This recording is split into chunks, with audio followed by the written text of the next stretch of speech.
അപ്പൊസ്തല പ്രവൃത്തികൾ 9-ാം അധ്യായം 5-ാം വാക്യം.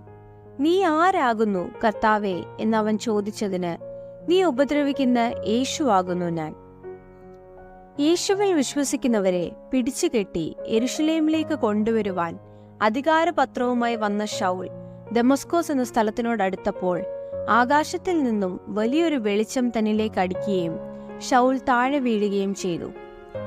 നീ ആരാണ് കർത്താവേ എന്ന ചോദ്യത്തിന്, നീ ഉപദ്രവിക്കുന്ന യേശു ആകുന്നു ഞാൻ എന്ന മറുപടിയിൽ ആ ദൈവിക ഇടപെടലിൽ താൻ അതുവരെയും എരിവോടെ ചെയ്തുകൊണ്ടിരുന്ന ഉപദ്രവങ്ങളെല്ലാം തെറ്റായിരുന്നു എന്നുള്ള ബോധ്യത്തിലേക്കും, താൻ ഉപദ്രവിച്ചത് വ്യക്തികളെയല്ല സാക്ഷാൽ യേശുക്രിസ്തുവിനെയാണ് എന്നും തിരിച്ചറിയുന്നു.